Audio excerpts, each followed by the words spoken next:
Sairam, God bless you all. पिछली class में हम रविंद्र केलेकर द्वारा रचित पाठ झेन की देन का अध्ययन कर रहे थे, है ना। आज हम उसी को कंटिन्यू करेंगे। हमने एक पैराग्राफ पढ़ा था और उसी के बारे में हमने चर्चा की थी, लेकिन निरंतरता को बनाए रखने के लिए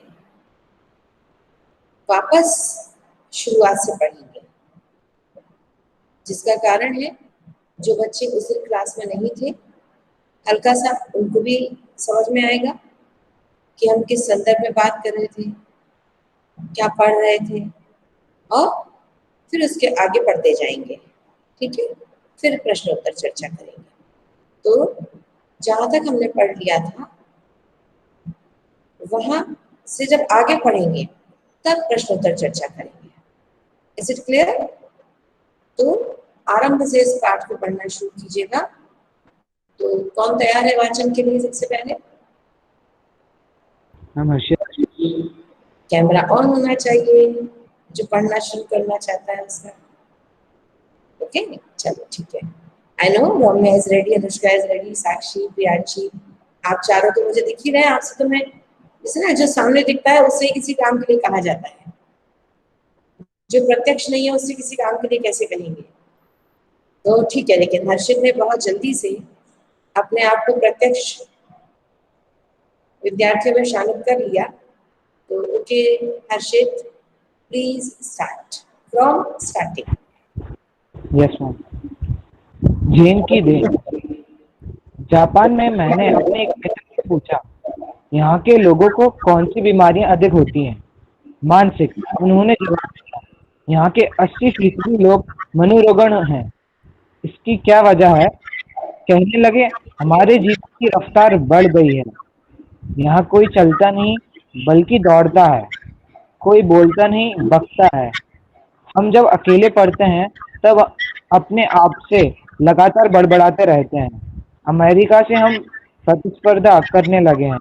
1 महीने में पूरा होने वाला काम 1 दिन में ही पूरा करने की कोशिश करते हैं। वैसे भी दिमाग की रफ्तार हमेशा तेज ही रहती है। उसके स्पीड का इंजन लगाने पर वह 1000 गुना अधिक रफ्तार से दौड़ने लगता है।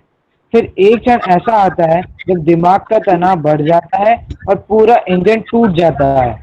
यही कारण है जिससे मानसिक रोग यहाँ बढ़ गए हैं। शायद शाम को वह है ना, यही तक हुआ था ना बेटा, कि और ज्यादा पढ़ लिया था हमने? यही तक हुआ था ना हर्षित? थोड़ा और अनुष्का, यही तक हुआ था। यही तक हुआ था, ठीक है। अब हम इससे आगे का वाचन करेंगे और ध्यान से समझेंगे। यहाँ तक सभी को स्पष्ट है? बाय चांस जो बच्चे उस दिन क्लास में नहीं हो वो भी प्रश्न पूछ सकते हैं, जितना हर्षित ने पढ़ा है उस हिस्से में से। जापान के लोग मनोरोग क्यों हैं? यस अनुष्का। प्रतिस्पर्धा का अर्थ दुश्मनी है। प्रतिस्पर्धा कंपटीशन नहीं बेटा, प्रतिस्पर्धा का जो आशय है वो नेगेटिव नहीं है। ठीक है, एक बात ध्यान रखिएगा कि यदि हमारे साथ कोई दौड़ने वाला ना हो तो हमारा जो उद्देश्य है या हमारी जो क्षमता है उसका हमें पता ही नहीं चलेगा, जब तक कोई कॉम्पीट करने वाला नहीं हो हमारे साथ। फिर हम अंधों में काने राजा कहलाएंगे, हम अपने आप को ही सर्वश्रेष्ठ मानेंगे। अच्छा प्रश्न है, प्रतिस्पर्धा अच्छी बात है, लेकिन यदि प्रतिस्पर्धा में ईर्ष्या मिल जाए तो ये अशुद्ध है, फिर ये दूषित हो गई। क्योंकि जब ईर्ष्या मिल जाएगी तो आपको अपनी जीत से ज्यादा दूसरे की हार की फिक्र होने लगेगी। फिर आपको ये नहीं लगेगा कि मैं जीतूं, फिर आपका उद्देश्य हो जाएगा मैं हराऊं कैसे। दोनों बातों में अंतर है। ओके, हमें दूसरे के प्रति नकारात्मक विचार अपने मन में नहीं लाना है। ऐसा कई बार होता है जब क्लास में 2 या 3 बच्चे ऐसे होते हैं जिनके बारे में टीचर्स को भी पता होता है, बच्चों को खुद भी पता है ये 3-4 बच्चे टॉप करने वाले हैं। ठीक है, तो सबसे ज्यादा नकारात्मक भाव, ईर्ष्या भाव की संभावना इन 3-4 बच्चों में बढ़ती है, जिनके 98% से 100% के बीच में नंबर आने की संपूर्ण उम्मीद है। उन 3-4 बच्चों को ये लगता है कि ये मुझसे आगे ना आ जाए, लेकिन हमारी दृष्टि रहनी चाहिए कि मैं अपना 100% दूं। 0.1 या 1% या 2% कम या ज्यादा होने से कोई फर्क नहीं पड़ता।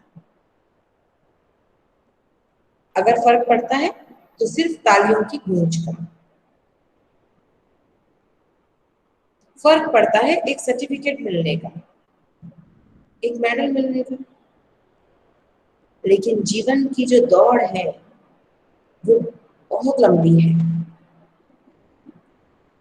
ठीक है, अनफेयर मीन्स यूज करके, दूसरे की लैग पुलिंग करके, गलत तरीके से अगर हमने 1% ज्यादा पाया है तो वो गलत है, और ईमानदारी से पाया है बिल्कुल सही है। तो प्रतिस्पर्धा अच्छी बात है, ठीक है, लेकिन उसमें ईर्ष्या शामिल नहीं होनी चाहिए, द्वेष नहीं होना चाहिए। अपने साथी को साथ लेकर आगे बढ़ने की चाह होनी चाहिए। ठीक है, ओके, अब आगे का वाचन करेंगे। आगे के मैम वाचन, हाँ शुभम, मैम एक डाउट था। बिल्कुल पूछो।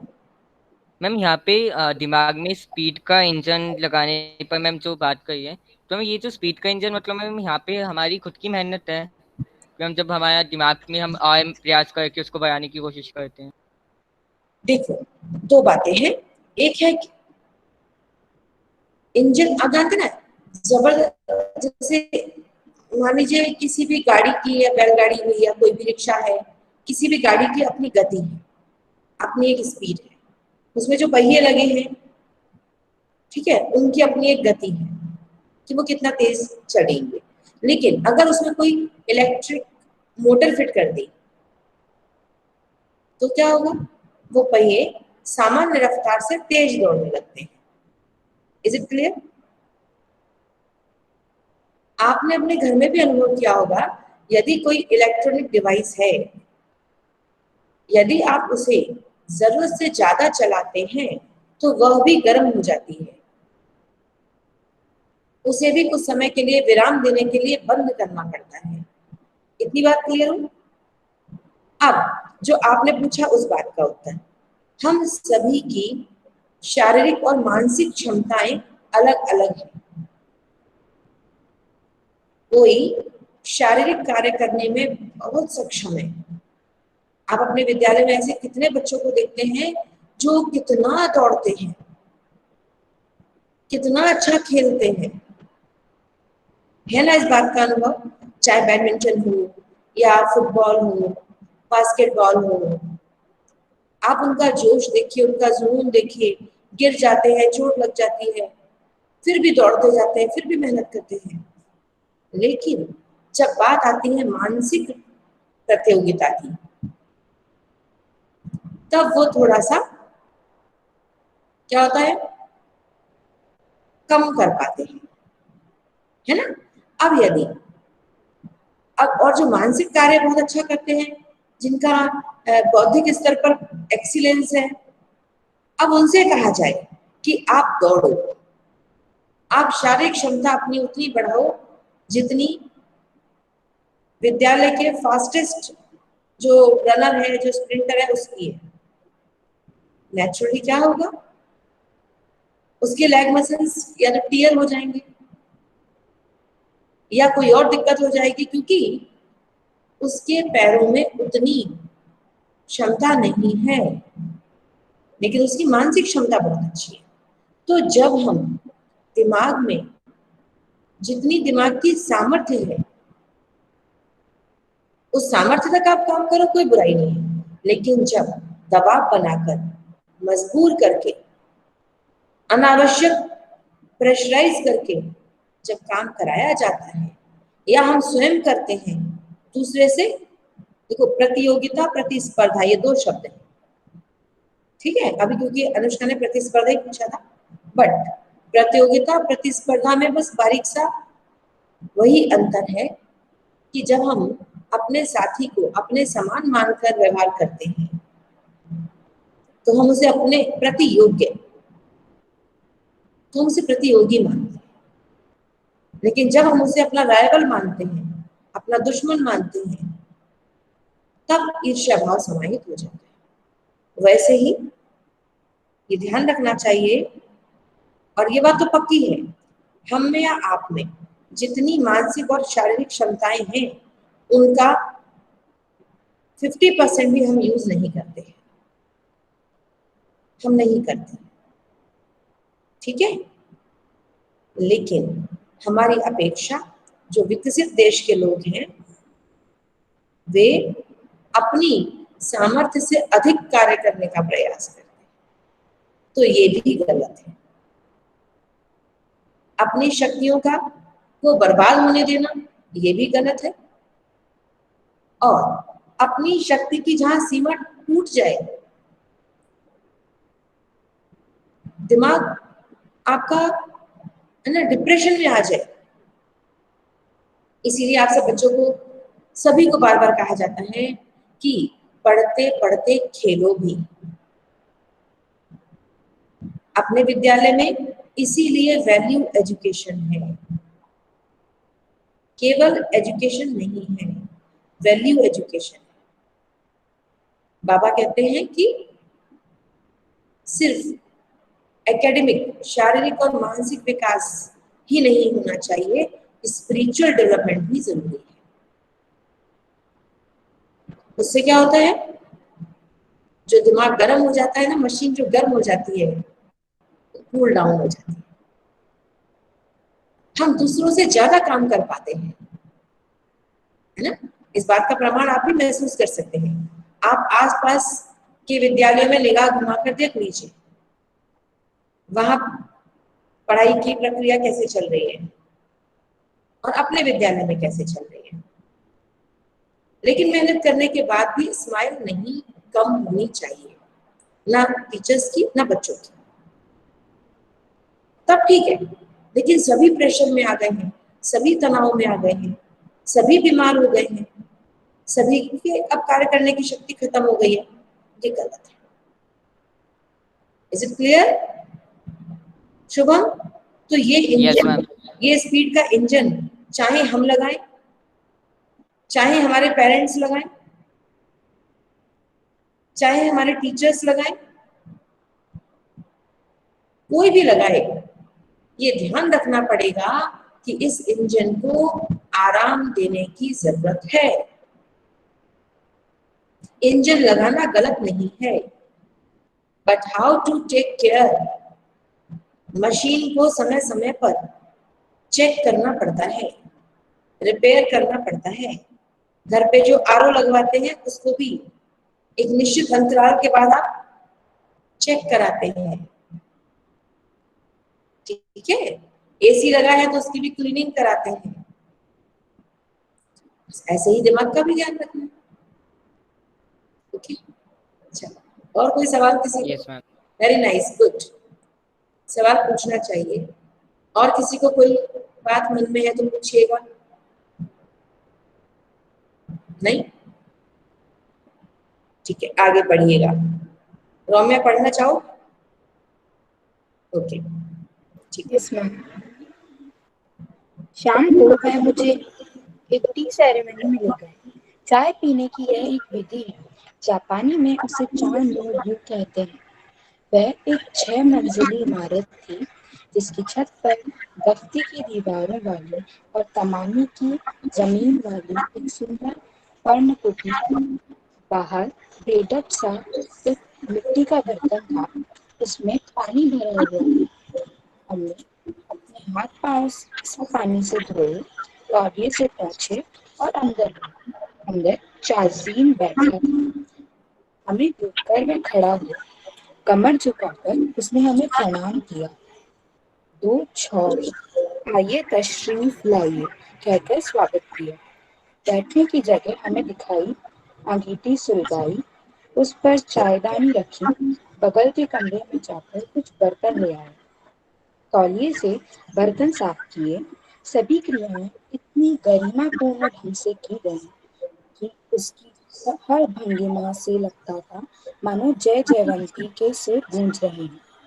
वहां का वातावरण इतना शांत था कि चायदानी के पानी का खदबदाना भी सुनाई दे रहा था।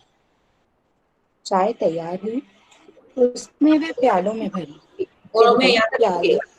रौम्या यहाँ तक रुकिएगा। जय जयवंती के सुर गूंज रहे थे, ठीक है, यहाँ तक में से सवाल पूछिएगा। मैम दफ्ती का मतलब? Sorry, please repeat. Ma'am ma'am दफ्ती का दफ्ती। मतलब क्या होता है? एक बच्चा बोलो, जेसिका बोलो। मैम दफ्ती का मीनिंग क्या है? दफ्ती, ओके। दफ्ती में आपको किससे बताऊं? एक मिनट। गत्ता जानते हो? गत्ता जानते हो? गत्ते की जिल्द चढ़ाई जाती थी पहले। जैसे आपकी जो कॉपी किताबें होती थी ना, उनका अगर ऊपर का कवर सॉफ्ट होता था तो उसपे हार्ड एक सेफ्टी पॉइंट ऑफ व्यू से आप लोग मार्केट में उसको बाइंडिंग। इसे, अब वही ना, आपने ये शब्द ही नहीं सुने जो मैं बोल रही हूँ। बाइंडिंग यानी जिल्द चढ़ाना। कहते थे भैया इस पे जिल्द चढ़ा दीजिए। ये जो जिल्द होती थी ये गत्ते, गत्ता यानी दफ्ती, और दफ्ती यानी थोड़ा सा कुछ बहुत बारीक छना हुआ भूसा जैसा, स्ट्रॉ पाउडर जैसा, और पेपर लुद्दी, जो कागज होता है ना, कागज की जो लुद्दी तैयार की जाती है वो, और थोड़ी सी कुछ मिट्टी का अंश मिलाकर तैयार किया जाता है, जहां तक मुझे पता है, if I am not wrong. बचपन में जब हम जानते थे, सुनते थे, तो यही कहा जाता है कि गत्ते के निर्माण में मिट्टी से बनता है। अभी भी ऐसे बुक्स हैं। हाँ, अभी भी होता है ना। तो ये दफ्ती कहलाती है, दफ्ती, गत्ता। और ना, जैसे अपन कुछ राइटिंग पैड सब आने लगे, तरह तरह के ट्रांसपेरेंट और बहुत सुंदर सुंदर, जो आप लोग स्कूल में लेके आते हैं, क्लिप बोर्ड, है ना। पहले ये सब उतना नहीं होता था, तो यही जो दफ्ती होती थी, इसी के ऊपर रख के हम लिखा करते थे। ठीक है, तो ये गत्ता, दफ्ती। और इसमें है जैसे जय जयवंती के सुर गूंज रहे हों, तो इसका आशय है, ये एक राग का नाम है। जय जयवंती एक राग है जो शांति, माधुर्य से परिपूर्ण होता है।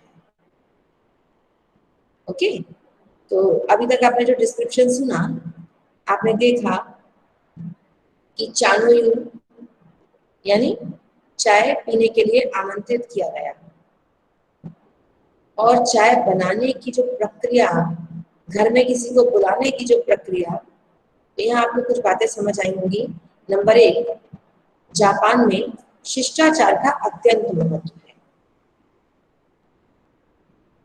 ठीक है, तो मैं समझाना चाहूंगी कि देखो बेटा, आप लोग भी ये बात महसूस करते हैं कि बहुत छोटी सी बात है, चाहे हमारे शिक्षक हो, चाहे हमारे बड़े हो, कोई भी हो, एक हम इस वजह से सम्मान करते हैं कि इन्होंने अगर देख लिया मैंने इनको प्रणाम नहीं किया तो डांटेंगे,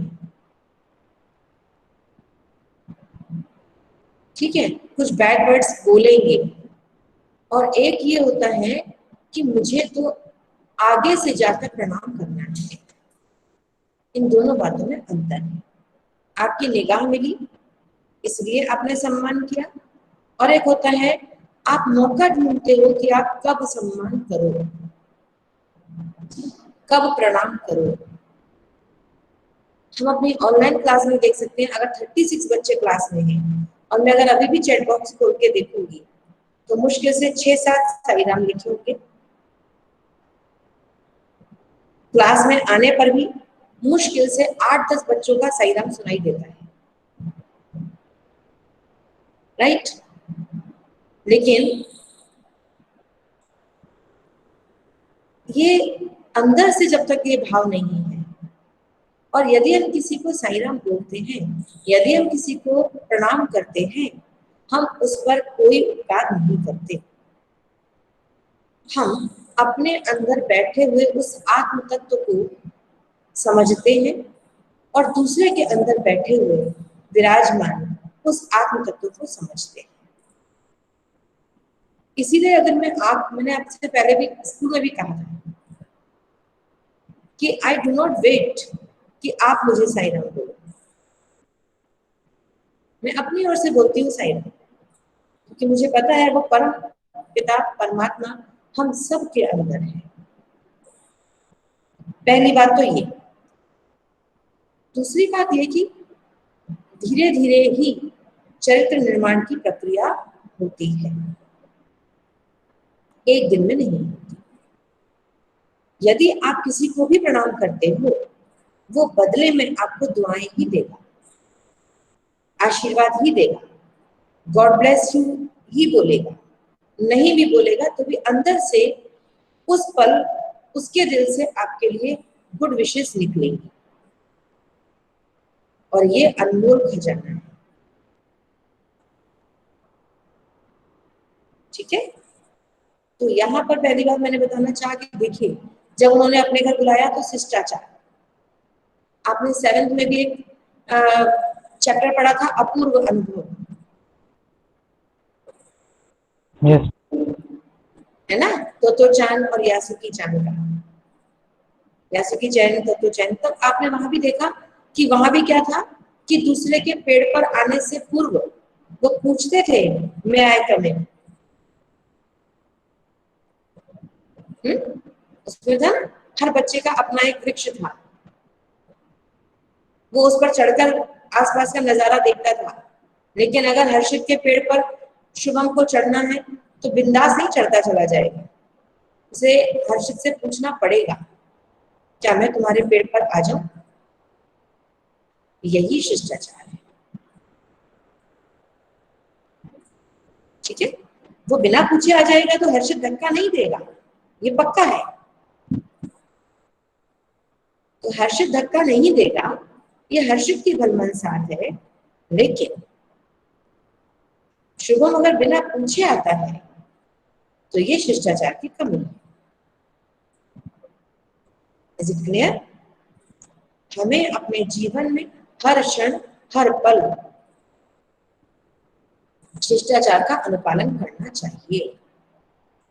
यदि आप जिस कमरे में बैठ के पढ़ रहे हैं, ऑनलाइन क्लास में तब नहीं, वैसे बता रही हूँ, जिस कमरे में बैठ के आप पढ़ रहे हैं, यदि आपके रूम में आपके दादाजी आपके पापा आते हैं तो आपको शिष्टाचारवश उनसे पूछना चाहिए या खड़े हो जाना चाहिए।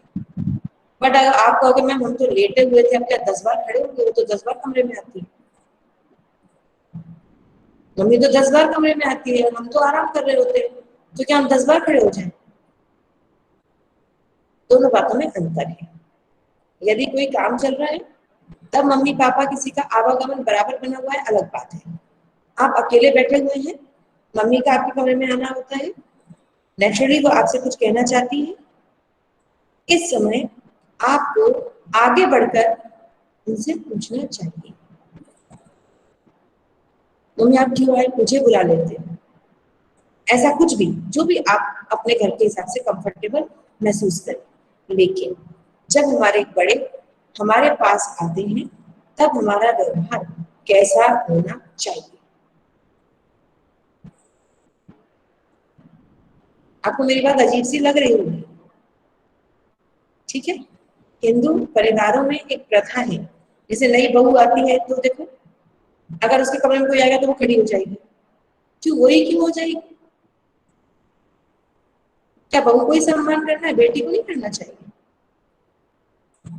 ये परंपरा तो परिवार से ही शुरू होती है, और बेटी ही क्यों करे, बेटे को नहीं करना चाहिए?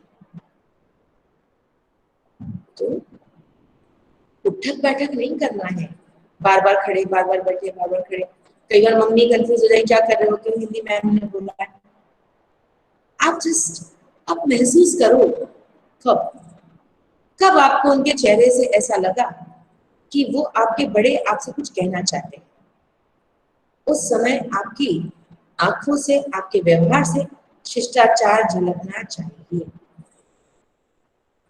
ओके, तो ये जापान की परंपरा है कि वो एक दूसरे को अत्यंत सम्मान देते हैं, शिष्ट व्यवहार करते हैं। दूसरी बात इसने बताया कि जब चाय बन रही थी तो चाय के बर्तन में जो खदकने की आवाज आ रही थी, खदकना नहीं, खोलना, उबाल आना, इतनी शांति, बड़बड़ बड़बड़ नहीं था वहां पे, आनंद ले रहे थे। ठीक है, अब पहले कोई सवाल हो तो पूछो, फिर आगे बढ़ेंगे। मैम चाजीन कौन होता है? चाजीन, चाजीन चाय बनाने का, वो चाजीन कहा जाता है। चा नोइन, ठीक है, टी पार्टी है, और चाजीन जो चाय प्रिपेयर कर रहा है।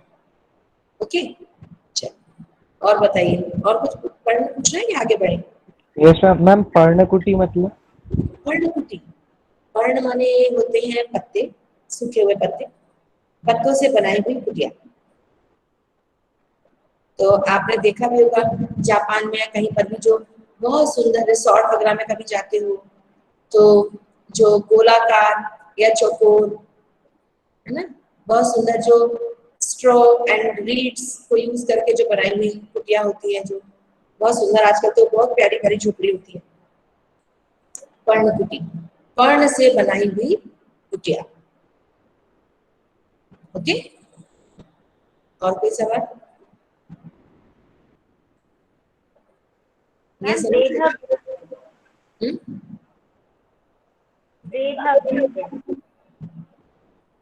फिर से बोलो बेटा, मुझे समझ नहीं आया। हम यहाँ लिखा है बाहर बेढब बटन था। बेढब, हाँ देखो, बेढब मतलब होता है अजीब सा, बेढंगा, अजीब सी आकृति का। ढब माने, आपने ये भी पढ़ा था एक तिनका पाठ में, भूला नहीं करो शब्दों को। एक तिनका में पढ़ा था, किसी ढब से तिनका निकल गया, तरीका। यस, अयोध्या सिंह उपाध्याय हरिओद की रचना थी। जब किसी ढब से ना लोग आए, मूठ देने लगे, किसी ढब से तिनका निकल गया, तो ढब माने तरीका, और बेढब बिना तरीके का अजीब सा पात्र। ठीक है, गुड, ओके, और कुछ?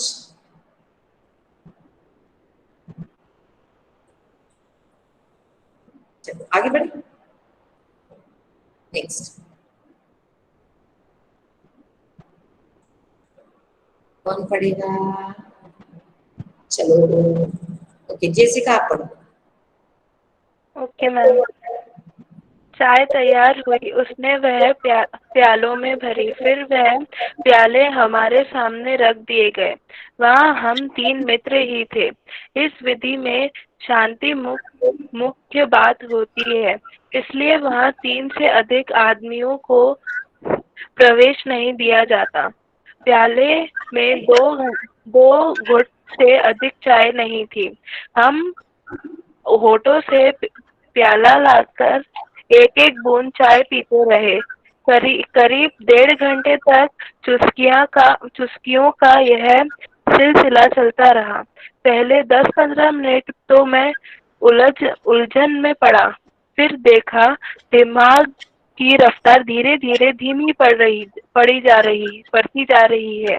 थोड़ी देर में बिल्कुल बंद भी हो गई। मुझे लगा मानो अनंत काल में मैं जी रहा हूँ। यहाँ तक कि सन्नाटा भी मुझे सुनाई देने लगा। Okay, good. Any question यहाँ तक में?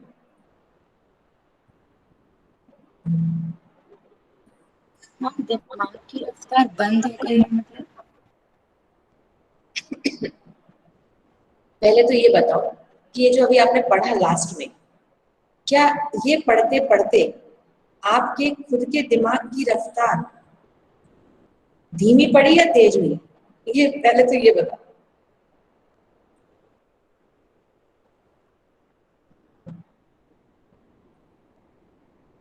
आपका हाँ तेज। यस कार्तिकेय, मैं रिपीट करूँ ऐसा? Yes ma'am. मैंने ये कहा कि ये जो अभी आपने लास्ट कुछ पंक्तियां पढ़ी गई जेसिका के माध्यम से, ये पंक्तियां पढ़ते पढ़ते आप सभी बच्चों की जो मनोदशा है वो क्या हुई? क्या ये पंक्तियां बहुत कठिन है? क्या ये पंक्तियां सर के ऊपर से निकल गई, या ये पंक्तियां इतनी ज्यादा समझ आई कि हम और समझने पर विवश हो गए? ऐसा कोई शब्द ही नहीं है जो आपको समझ नहीं आया हो, लेकिन क्या ये ऐसी कुछ बात है जो गले से ही ना उतरी हो?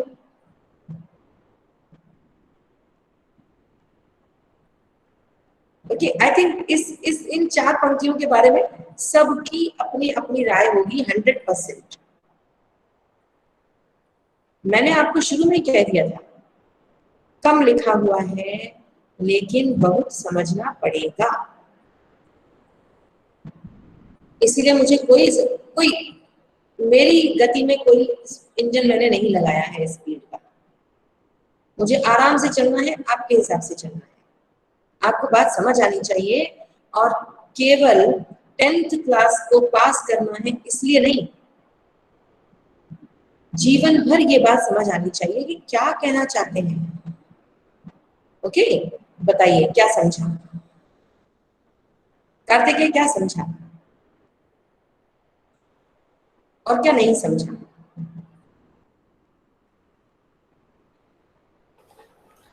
अच्छा मैम मैम जहाँ तक मैम इन पंक्तियों से मैम ये समझ में आ गया मेरे को कि मैम जो मैम जो लेखक थे उनकी पूरी जो जिंदगी थी एकदम दौड़ भाग की थी, तो उनने जब शांति से चाय पी आराम से दोस्तों और उनके जितने भी 2 मित्र औरतों के साथ, जब वो आराम से उसके चाय की सिप ले रहे थे तब इतनी शांति थी कि उनको उसकी तक आवाज आ रही थी। वो जो चाय मैम जब उबाल रहे थे तो मैम उससे उनको ऐसा लगा कि उनकी जिंदगी अब मतलब जो उनकी इतनी दौड़ भाग की जिंदगी है, इतनी तेज जिंदगी है, वो अब धीरे होने लगी है उनकी। और उनको तो ऐसा लगा कि थोड़ी शांति मिलेगी या मतलब धीरे हो जाएगा। तो ठीक है, गुड गुड, समझने की कोशिश की ना आपने, बस यही बहुत अच्छी बात है। यस अनुष्का। मैम इन्होंने जब ये चाय पी तब तो इन्हें शांति मिली, जो चाय थी वो चाय कम थी, लेकिन उसके साथ उनकी जो शांति थी वहाँ की, उससे उन्हें और ज्यादा उनको मिली और उनको बहुत अच्छा लगने लगा। जो सन्नाटा जो था वो तो शुरू था और उनकी जो दिमाग की वो काफी धीमी हो गई और उसको ओके, देखो आप सब बच्चे बहुत समझदार हो और फिर अपने हिसाब से समझने की कोशिश करना, लेकिन मैं यहाँ पर आपको संक्षेप में इतना ही कहूंगी अभी, क्योंकि मैं चाहती हूँ आप लोग ज्यादा बोलो, लेकिन संक्षेप में बात ये है कि एक मैंने पोएम पढ़ी थी, listen to me. Okay, listen to me, पता नहीं आप में से किसने पढ़ी है, इंग्लिश में है ये poem. Listen to me Lord, listen to me. भगवान से हम कहते हैं ईश्वर आप मेरी आवाज सुनो, आप मेरी आवाज सुनते ही नहीं हो। हमें ऐसा लगता है कि हम भगवान से इतना कुछ कहते हैं और भगवान हमारी कोई बात नहीं सुनते, भगवान मेरी किसी बात का उत्तर नहीं देते, राइट। मेरा कहना यह है कि भगवान उत्तर देते हैं, आप सुनते नहीं,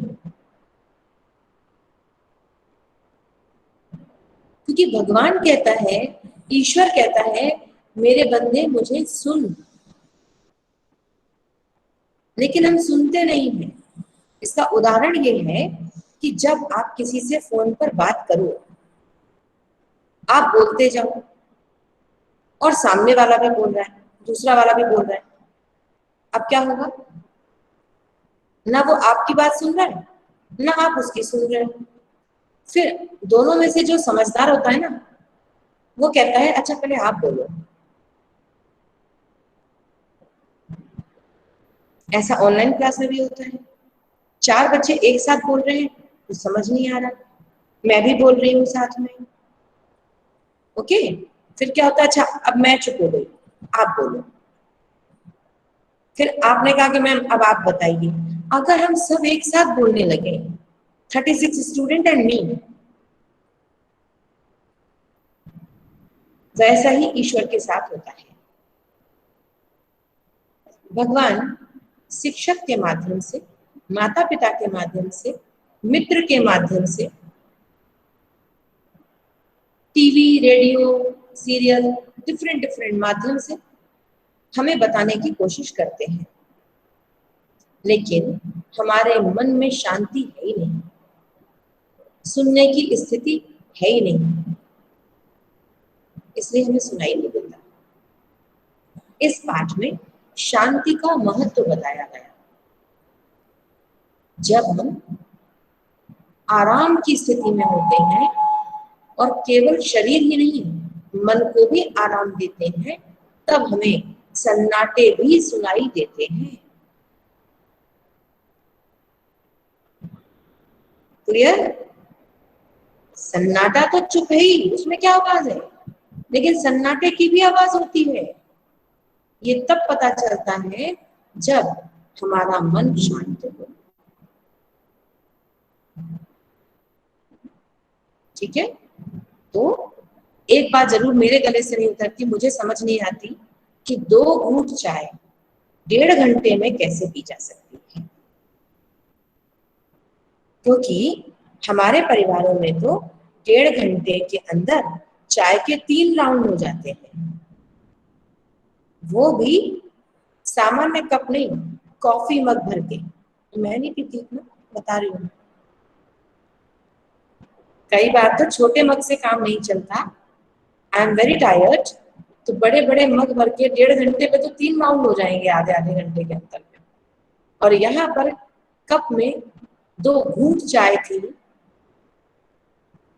2 घूंट चाय को एक एक बूंद करके सिप किया गया 1.5 घंटे में, पता नहीं कैसे, राइट। लेकिन लेखक ये मैसेज देना चाहते हैं कि आपको जो मिला है, आप वर्तमान में जिस स्थिति में हैं उसमें रहिए, उसके हर पल को महसूस कीजिए। But we are worried either about past or about future. We are always unsatisfied with our present. Okay? अब यही एक विषय है आपके लिए, आप अगली क्लास में बोलेंगे या लिखते जाइए जो भी विशेष मुद्दे आते हैं। हम वर्तमान से सदैव असंतुष्ट रहते हैं, क्यों?